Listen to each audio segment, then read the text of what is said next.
Hello दोस्तों, उठो जागो तब तक मत रुको जब तक कि लक्ष्य की प्राप्ति न हो जाए। आप सभी लोगों का डिफेंस कॉम्पिटिटिव क्लासेस में फर्रुखाबाद, जिसे आलू की नगरी कहते हैं, वहां से स्वागत है। ये धरती, ये फर्रुखाबाद नगर जो महादेवी बर्मा की जन्म स्थली और कर्म स्थली रहा है, इस मिट्टी के कण कण में माँ गंगा विराजमान है। इस मिट्टी के कणों से, इस मिट्टी से उपजा हुआ अन्न का एक एक दाने में ताकत है, जिसको खाकर भारत को सर्वश्रेष्ठ सैनिकों को देने वाली फर्रुखाबाद की नगरी से आप सभी लोगों का हृदय से नमस्कार। और आइए, आज हम लोग पढ़ने जा रहे हैं प्राचीन इतिहास में सबसे महत्वपूर्ण टॉपिक जो हर किसी प्रतियोगी परीक्षाओं में पूछे जाने वाला है। तो आइए मेरे सभी भविष्य के अग्निवीर और उस पिता पर फक्र कीजिए जो पिता ये कब से आस लगाए बैठे हुआ है कि मैं किस दिन ये दुनिया के सामने कह सकें कि मैं एक फौजी बेटे का पिता हूँ। तो सभी लोग अपने पिता के उन सपनों को साकार करने के लिए बड़े धैर्य के साथ इस क्लास में आप सभी लोगों का स्वागत है, क्योंकि पिता का सपना है कि एक वो दौर आएगा, एक वो दिन आएगा जिस दिन वो फक्र से इस समाज के अंदर कहेंगे कि मैं एक फौजी बेटे का पिता हूं। तो आइए, अपने पिता के सपनों को साकार करने के लिए आप सभी लोगों का इस क्लास में स्वागत है। और वास्तव में आप भविष्य के अग्निवीर बनने वाले हैं, आप भविष्य के अग्निवीर हैं। तो आइए, आज हम पढ़ते हैं सिंधु घाटी सभ्यता। सिंधु घाटी सभ्यता। सिंधु घाटी सभ्यता की हम लोग बात करें तो सिंधु घाटी सभ्यता से पहले कई वर्षों पूर्व अनेक विद्वानों का मानना था कि भारतीय संस्कृति जो है, इसका निर्माण वैदिक सभ्यता से हुआ। मतलब भारतीय जो संस्कृति है, ये वैदिक सभ्यता से लोग इसे जोड़ते थे। लेकिन 1921 में दयाराम साइनी के द्वारा सिंधु घाटी सभ्यता की खोज करने के पश्चात ये सिद्ध हो गया कि भारत की ये महान संस्कृति, विश्व की सबसे बड़ी संस्कृति जो भारत की संस्कृति है, इसका विकास, इसका उद्भव सिंधु घाटी सभ्यता से हुआ है। सिंधु घाटी सभ्यता से संबंधित जानकारी के लिए और सिंधु घाटी सभ्यता से महत्वपूर्ण साक्ष्य का पता लगाने के लिए आधुनिक समय में प्रचलित एक प्रणाली है, जिसे हम लोग कहते हैं कार्बन डेटिंग प्रणाली C14। तो सिंधु घाटी सभ्यता के प्रमुख साक्ष्य व प्रमाणों की जानकारी के लिए C14 विधि का प्रयोग किया गया है। तो पद्धति कौन सी है? पद्धति जो है वो C14 है। ये क्वेश्चन पूछा जाता है कि सिंधु घाटी सभ्यता के प्रमाण व साक्ष्यों की जानकारी हेतु किस पद्धति का प्रयोग किया गया है? तो C14, इसे कार्बन डेटिंग पद्धति भी कहते हैं। तो इस पद्धति के माध्यम से हम सिंधु घाटी सभ्यता से संबंधित सभी साक्ष्य, स्थल व प्रमाणों की जानकारी प्राप्त करते हैं। जो कार्बन डेटिंग C14 होती है, इसके माध्यम से अवशेषों की जानकारी की जाती है। अवशेष जो हजारों वर्ष पूर्व लोग रहते थे, जानवर थे, लेकिन कुछ ऐसी पृथ्वी में घटनाएं घटित हो गई, ऐसी आपदाएं आ गई, तास वो सभी के सभी वनस्पतियां, मानव जाति, जीव जंतु मर गए। तो उनके जो अवशेष, जो हड्डियां हैं, वही अवशेष कहलाते हैं। इन अवशेषों का अध्ययन करने के लिए कार्बन डेटिंग C14 विधि का प्रयोग किया जाता है। इसके पश्चात भारत में जो प्रागैतिहासिक स्थल हैं, इनकी खोज करने का कार्य भारतीय पुरातत्व एवं सर्वेक्षण विभाग के द्वारा किया जाता है। ये क्वेश्चन पूछा जाता है, भारत में प्रागैतिहासिक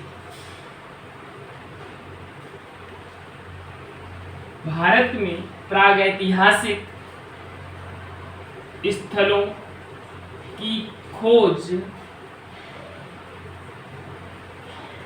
भारतीय पुरातत्व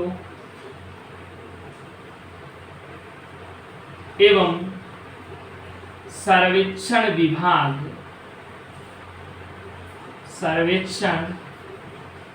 विभाग करता है। तो सिंधु घाटी सभ्यता की समस्त जानकारी जो है C14 के द्वारा की जाती है, जिसे कार्बन डेटिंग कहते हैं। भारत में जो प्रागैतिहासिक समय के जो स्थल हैं इन्हें खोजने का कार्य जो है भारतीय पुरातत्व एवं सर्वेक्षण विभाग के द्वारा किया जाता है। सिंधु घाटी सभ्यता की बात करें तो इसका जो काल है वो सर्वमान्य जो है वो 2500 ईसा पूर्व से 1750 ईसा पूर्व तक माना जाता है। इसके पश्चात इस सभ्यता की बात करें तो इस सभ्यता का सबसे महत्वपूर्ण जो संस्था है वो भारतीय पुरातत्व एवं सर्वेक्षण विभाग है। अब भारतीय पुरातत्व एवं सर्वेक्षण विभाग की बात करें तो इसके जन्मदाता कौन है? जन्मदाता, इसके जन्मदाता जो है वो अलेक्जेंडर कनिंघम है। अलेक्जेंडर कनिंघम है। ये क्वेश्चन पूछा जाता है कि भारतीय पुरातत्व एवं सर्वेक्षण विभाग के जनक कौन है, तो अलेक्जेंडर कनिंघम है। इसके पश्चात इसकी नींव की बात की जाए तो नींव अगर की बात करें तो नींव जो है वो लॉर्ड कर्जन के समय रखी गई। लॉर्ड कर्जन के काल में। तो भारतीय पुरातत्व एवं सर्वेक्षण विभाग के जन्मदाता जो हैं वो अलेक्जेंडर कनिंघम जी हैं। उसके पश्चात इसकी जो नींव है वो लॉर्ड कर्जन के कार्यकाल में स्थापित हुई। इसके पश्चात इसके महानिदेशक कौन है थे? महानिदेशक कौन थे? तो जॉन मार्शल इसके महानिदेशक। इसके पश्चात सिंधु घाटी सभ्यता को हम कई नामों से जानते हैं। इसे हम कई नामों से जानते हैं, अनेक इसके नाम हैं। पहला तो इसे हड़प्पा सभ्यता से जानते हैं। हड़प्पा सभ्यता के नाम से जानते हैं। हड़प्पा सभ्यता के नाम से क्यों जानते हैं? क्योंकि जो भारतीय पुरातत्व एवं सर्वेक्षण विभाग के जो महानिदेशक थे जॉन मार्शल, इनके निर्देशों पर दयाराम साहनी के द्वारा 1921 में सिंधु घाटी सभ्यता का सबसे पहला स्थल हड़प्पा खोजा गया था। इसीलिए इस सभ्यता को हड़प्पा सभ्यता भी कहा जाने लगा। इसके पश्चात इसे सरस्वती सभ्यता भी कहते हैं।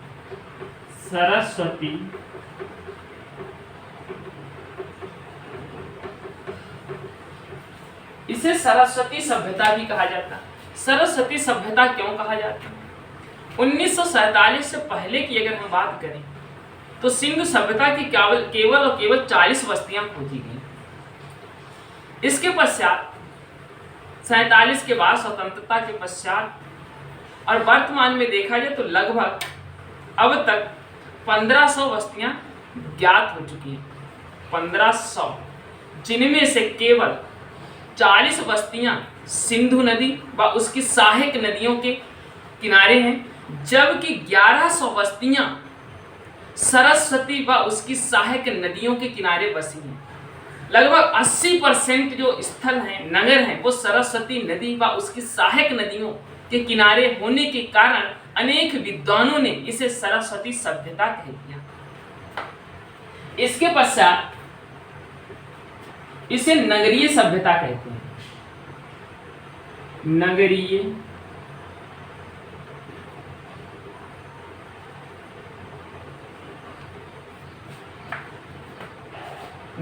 सभ्यता कहते हैं। नगरीय सभ्यता क्यों कहते हैं? नगरीय सभ्यता इसलिए कहते हैं कि भारत में सबसे पहले शहर व नगरों का निर्माण इसी सभ्यता के द्वारा किया गया था। भारत में सबसे पहले नगरों का निर्माण सिंधु घाटी सभ्यता से हुआ, इसीलिए इस सभ्यता को नगरीय सभ्यता कहते हैं। इसके पश्चात इसे हम कांस्य सभ्यता कहते हैं। कांस्य सभ्यता कहते हैं। अब कांस्य सभ्यता क्यों कहते हैं? कांस्य सभ्यता इसलिए कहते हैं, जो सिंधु घाटी सभ्यता के लोग थे, इन्होंने तांबा टीन को मिलाकर के एक विशेष प्रकार की मिश्र धातु बनाई जो कांसा थी। तो इसीलिए इसे हम लोग कांस्य युगीन सभ्यता भी कहने लगे। इंपॉर्टेंट है, वो दिया जाता है कांस्य युगीन सभ्यता किसे कहा जाता है। तो कांस्य युगीन सभ्यता जो है सिंधु घाटी सभ्यता को कहा जाता। और सिंधु घाटी सभ्यता ही नगरीय सभ्यता थी, क्योंकि भारत में सबसे पहले नगर निर्माण की प्रक्रिया सिंधु सभ्यता से स्टार्ट हुई थी। कांसे की बात करें, कांसा जो है वो तांबा प्लस टीन से मिलकर बनता है, ये ध्यान रखिए। तो सिंधु घाटी सभ्यता से ये महत्वपूर्ण फैक्ट है आपने समझ लिए। वीडियो को रोक कर और धैर्य से चीजों को नोट करें। और उसके पश्चात अब मेरा मकसद एक ही है, अब अपने खुद के टॉपर निकालना। इसलिए आप सभी लोग इस क्लास को अपने समस्त दोस्तों में शेयर करें और उन्हें प्रेरित करें कि इस क्लास का मकसद भविष्य के अग्निवीर तैयार करना, टॉपर बनाना। इस क्लास का मकसद उस पिता के सपनों को पूरा करना, जो पिता ये कब से आस लगाए बैठे हुआ है कि वो दिन, वो दौर कब आएगा जब मैं फक्र से ये कहेंगे कि मैं एक फौजी बेटा का पिता हूँ। तो इसलिए इस क्लास को अपने समस्त दोस्तों में, जितने भी लोग पढ़ने लिखने वाले जो भी हैं, सभी के पास शेयर करें और उनसे एक रिक्वेस्ट करें सब्सक्राइब करने की, क्योंकि आप भी एक वीर योद्धा हैं और इस क्लास को आप पूरे के पूरे भारतवर्ष के उस समस्त कोने में फैलाना है, जिस हर एक भारतीय युवा का भारतीय सेना में शामिल होकर के देश की रक्षा करने का सपना है। उस सपने को पूरा करने में आप इस क्लास को शेयर कर उसका सपना पूरा करने में सहायता करें। आगे दोस्तों, अब इस सिंधु सभ्यता की बात करें तो सिंधु सभ्यता का विस्तार कहां से कहां तक है। सिंधु सभ्यता का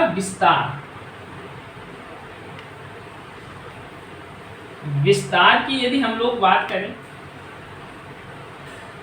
तो सिंधु सभ्यता में स्वतंत्रता के पश्चात अब तक लगभग 1500 बस्तियां खोजी जा चुकी हैं, जिनमें से 1100 बस्तियां सरस्वती नदी व उसकी सहायक नदियों के किनारे, 40 ही केवल बस्तियां सिंधु व उसकी सहायक नदियों के किनारे हैं। उसके पश्चात देखा जाए स्वतंत्रता के पश्चात खुदाई से सबसे ज्यादा साक्ष्य जो है वो गुजरात से प्राप्त हुए। ये भी क्वेश्चन पूछा जाता है कि स्वतंत्रता के पश्चात सबसे ज्यादा सिंधु घाटी सभ्यता के साक्ष्य स्थल कहां से खोजे गए, कहां से प्राप्त हुए, तो गुजरात से प्राप्त हुए। अब इसके विस्तार की बात करें तो उत्तर में जम्मू कश्मीर और जम्मू कश्मीर में चिनाब नदी और यहाँ पर एक स्थान पड़ता है मांडा। ये सिंधु सभ्यता का सबसे उत्तरी भाग जम्मू कश्मीर का मांडा है और मांडा जो है वो चिनाब नदी के किनारे। पूछ दिया जाता है कि सिंधु सभ्यता का सबसे उत्तरी स्थान कौन सा था या कहां पर था, तो उत्तरी स्थान मांडा है जो चिनाब नदी के किनारे कहां पर पड़ता है, जम्मू कश्मीर में पड़ता। उसके पश्चात इसका दक्षिणी भाग जो गोदावरी नदी के किनारे है, दैमाबाद जो महाराष्ट्र में पड़ता है,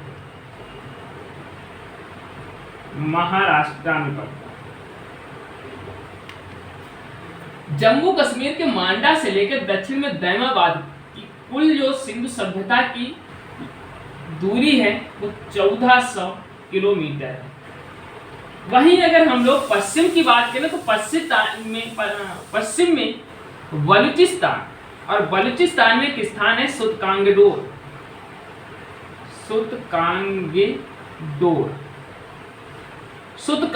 जो पाकिस्तान में पड़ता है। पाकिस्तान का जो पश्चिमी बलूचिस्तान है, उस पश्चिमी बलूचिस्तान का एक स्थान है सुतकांगेडोर। ये सिंधु सभ्यता का सबसे पश्चिमी भाग है और ये जो है दास्क नदी के किनारे। दास्क नदी यहाँ पर है। यहाँ से लेकर सबसे पूर्वी भाग की बात करें तो ये उत्तर प्रदेश के मेरठ, और मेरठ में एक स्थान पड़ता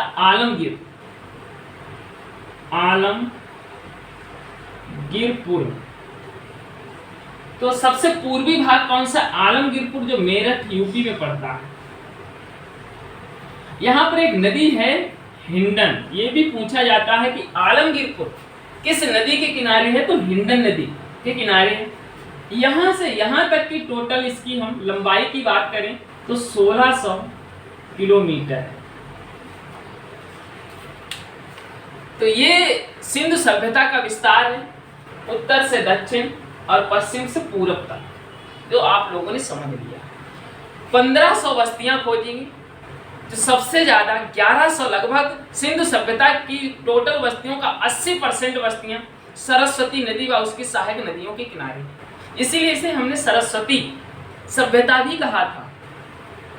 उसके पश्चात इसके क्षेत्रफल की बात करें, वर्तमान में इसका क्षेत्रफल 20 लाख वर्ग किलोमीटर है। 20 लाख वर्ग किलोमीटर है। उसके पश्चात एक बहुत अच्छा क्वेश्चन ये है, स्वतंत्रता के पश्चात खुदाई से सर्वाधिक साक्ष्य गुजरात से प्राप्त हुए। गुजरात से प्राप्त हुए। हर एक चीज को नोट करते चलेंगे, क्योंकि हर एक इसका फैक्ट एग्जाम के पॉइंट ऑफ व्यू से सबसे महत्वपूर्ण है। तो समझिएगा विस्तार। क्षेत्रफल कितना है वर्तमान में? 20 लाख वर्ग किलोमीटर। स्वतंत्रता के पश्चात खुदाई में सबसे ज्यादा कहां से स्थल प्राप्त हुए, साक्ष्य कहां से प्राप्त हुए? तो गुजरात से प्राप्त हुए। एक मिनट,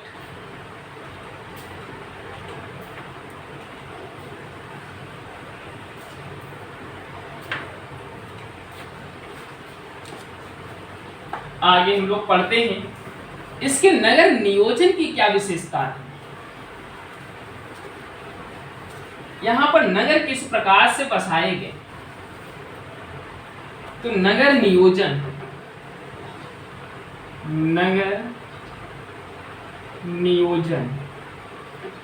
अगर नगर नियोजन की बात करें तो सिंधु सभ्यता के जो नगर थे वो एक जाल के समान सुव्यवस्थित तरीके से बसे हुए थे, और जहाँ की रोडें जो थी, सड़कें थी, वो एक दूसरे को समकोण पर काटती थी। ये सबसे महत्वपूर्ण विशेषता है सिंधु घाटी सभ्यता के नगरों की, कि सिंधु घाटी सभ्यता के नगरों में जो सड़कें बनी हुई थी वो एक दूसरे को समकोण पर काटती थी। सड़कें एक दूसरे को समकोण पर काटती थी। समकोण का मतलब जैसे ये रोड है तो ये सीधे समकोण पर काटे। तो सिंधु सभ्यता के नगर की सबसे महत्वपूर्ण विशेषता की जो सड़कें थी वो एक दूसरे को समकोण पर काटती थी। इसके पश्चात अगर हम लोग बात करें कि सिंधु घाटी सभ्यता से प्रमुख कौन कौन से नगर खोजे गए और उन नगरों की खोज किसने की, और वो नगरों से कौन कौन से प्रमुख साक्ष्य प्राप्त हुए हैं, ये सबसे ज्यादा क्वेश्चन पूछा जाता है। सबसे महत्वपूर्ण भी क्वेश्चन ये बनता है। तो सिंधु सभ्यता के प्रमुख नगर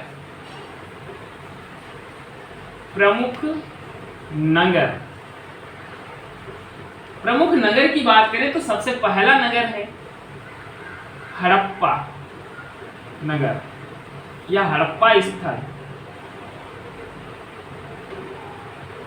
सिंधु सभ्यता के प्रमुख नगर, और सिंधु सभ्यता के प्रमुख नगरों में हड़प्पा स्थल या हड़प्पा नगर, इसकी अगर हम लोग बात करें तो महानिदेशक जॉन मार्शल के निर्देशों या आदेश पर दयाराम साइनी ने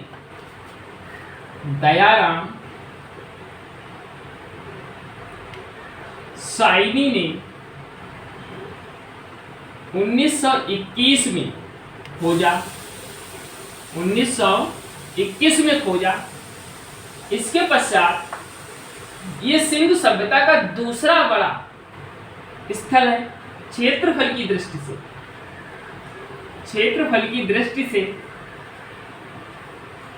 दूसरा बड़ा स्थल है। सिंधु सभ्यता का क्षेत्रफल की दृष्टि से दूसरा बड़ा स्थल है। इसका क्षेत्रफल 150 हेक्टेयर है।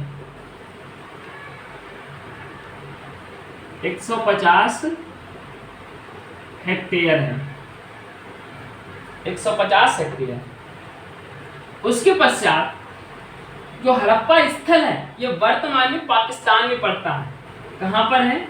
पाकिस्तान, और ये रावी नदी तट के बाईं तरफ स्थित है। रावी नदी के बाएं तट पर है। कहाँ पर पड़ता है?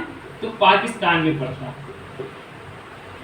ये क्वेश्चन पूछा जाता है क्योंकि सिंधु सभ्यता, तो हर बच्चा ये सोचता है सिंधु नदी के किनारे होगा, लेकिन ध्यान रहे हड़प्पा स्थल जो है वो रावी नदी के बाएं तट पर है। और कहाँ पर पड़ता है? तो पाकिस्तान में पड़ता है। ये बड़े ध्यान से, हिंदुस्तान में हड़प्पा नहीं है, तो हड़प्पा कहाँ है? वर्तमान में पाकिस्तान में पड़ता और रावी नदी के बाएं तट पर स्थित है। इसके पश्चात मोहनजोदड़ो।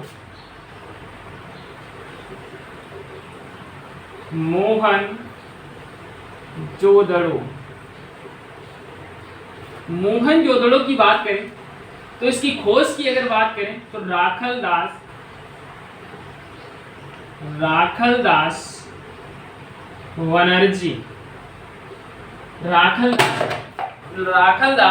बनर्जी के द्वारा कब की गई? तो 1922 में की गई। राखलदास बनर्जी के द्वारा 1922 में की गई और ये भी पाकिस्तान में है और सिंधु नदी के दाहिने तट पर बसा हुआ है। ये सिंधु नदी के दाहिने तट पर स्थित है। कहाँ पड़ता है? तो ये भी पाकिस्तान में पड़ता है। इसके पश्चात ये सिंधु सभ्यता का सबसे बड़ा क्षेत्रफल की दृष्टि से नगर है। क्षेत्रफल की दृष्टि से सबसे बड़ा नगर है। सबसे बड़ा नगर है। इसका क्षेत्रफल की अगर हम बात करें तो 250 हेक्टेयर है। कितना है? 250 हेक्टेयर है। और मोहनजोदड़ो की बात करें तो इसका अर्थ होता है, शाब्दिक अर्थ है मृतकों का टीला। मृतकों का टीला। मोहनजोदड़ो का शाब्दिक अर्थ क्या है? मृतकों का टीला। तो दोस्तों ये बात समझ में आई है, बड़े अच्छे से आप लोगों के समझ में आए, बड़े धैर्य से आप लोग पढ़ाई कर रहे हैं। इसके पश्चात क्या है? ये सिंधु सभ्यता के हड़प्पा स्थल और मोहनजोदड़ो दोनों बहुत महत्वपूर्ण स्थल हैं। इसीलिए मोहनजोदड़ो और हड़प्पा को सिंधु सभ्यता की जुड़वा राजधानी भी कहते हैं। तो नोट करेंगे हर एक चीज को, बहुत ही महत्वपूर्ण है। आगे हम लोग पढ़ते हैं।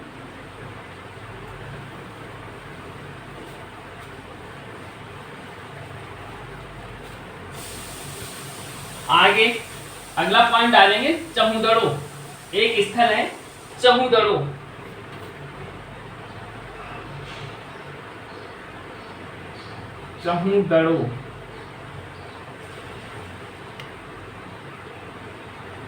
चहुदड़ो की बात करें तो चहुदड़ो बहुत ही इंपॉर्टेंट है। ये भी सिंधु नदी के तट पर स्थित है और इसकी बात करें तो 1931 में एनजी मजूमदार के द्वारा इसकी खोज की गई। स्थित कहाँ है? सिंधु नदी के तट पर है। नदी के तट पर है। खोज किसने की? खोज की बात करें तो एनजी मजूमदार एनजी मजूमदार के द्वारा की गई। कब की गई? तो 1931 में की गई। इससे एक बहुत महत्वपूर्ण जानकारी प्राप्त होती है। यहां से मनके बनाने के कारखाने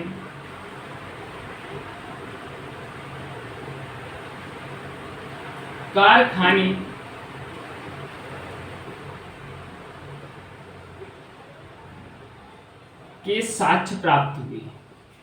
साक्ष्य प्राप्त हुए। ये बहुत ही महत्वपूर्ण क्वेश्चन है। चौहदड़ो सिंधु नदी के तट पर है। खोज एनजी मजूमदार के द्वारा 1931 में की गई। और पूछा जाता है कि मनके बनाने के कारखाने या मनके बनाने के साक्ष्य कहाँ से प्राप्त हुए हैं? तो मनके बनाने के साक्ष्य जो है वो चौहदड़ो से प्राप्त हुए। इसके पश्चात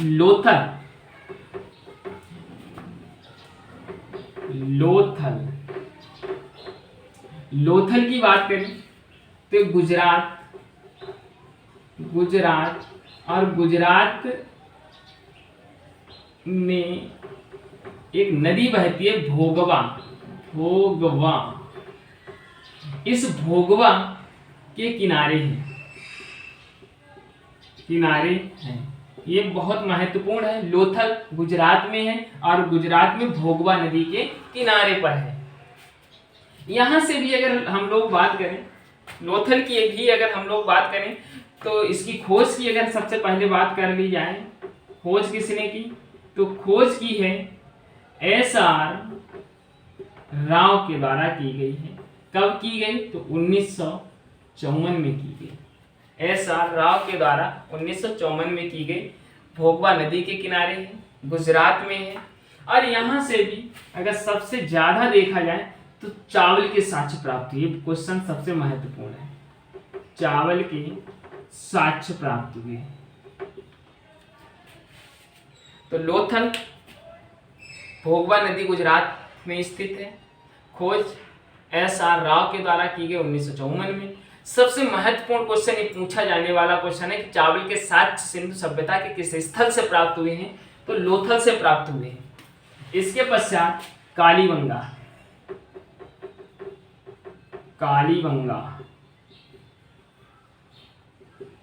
कालीबंगा की बात करें तो इसका अर्थ होता है कालीबंगा का काले रंग की चूड़ियां। काले रंग की चूड़ियां।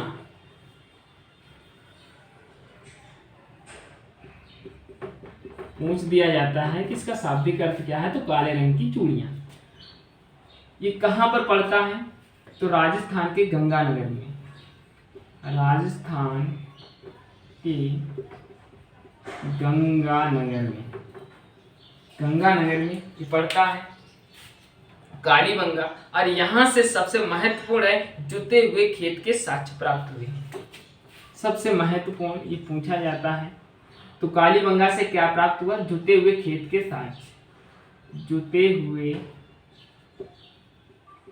खेत के साक्ष्य प्राप्त हुए। इसके पश्चात वनवाली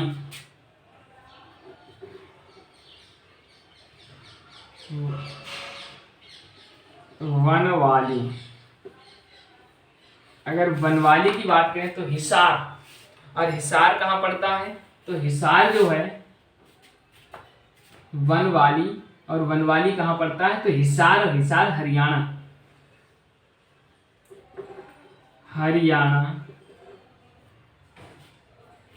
के हिसार में सरस्वती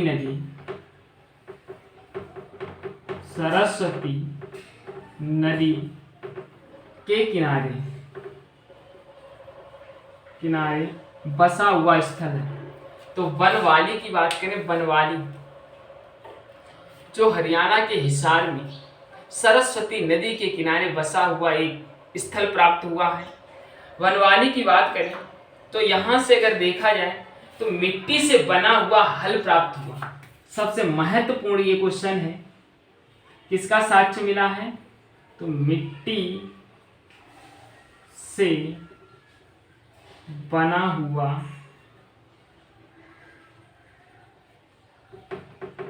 हल प्राप्त हुआ, हल प्राप्त हुआ।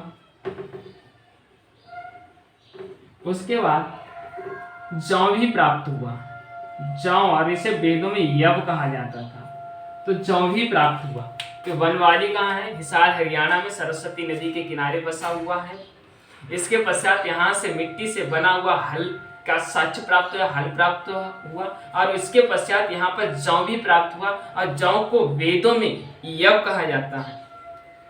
इसके पश्चात धौलावीरा, ये महत्वपूर्ण क्वेश्चन बनेगा कि धौलावीरा कहाँ पर स्थित है। तो धौलावीरा की बात करें तो ये भी गुजरात में है। हर एक क्वेश्चन को बड़े अच्छे से नोट करेंगे, बहुत ही महत्वपूर्ण क्वेश्चन है।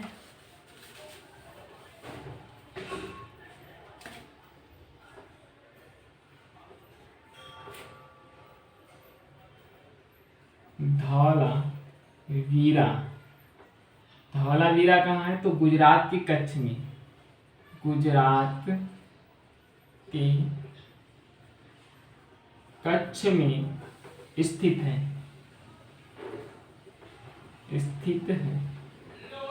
उसके पश्चात तो दोस्तों गुजरात के कच्छ में स्थित है। पूछा यही जाता है कि धौलावीरा कहाँ है, तो गुजरात के कच्छ में। तो दोस्तों उम्मीद है, आशा है कि आप लोगों के समझ में आया है। अपनी तैयारी को बेहतरीन करें, मजबूत करें और अपनी तैयारी पर भरोसा रखें। देश की महिलाओं, बच्चों, सैनिकों, अन्नदाताओं का सम्मान करें, क्योंकि हमें इन पर गर्व है। यह देश का अभिमान है।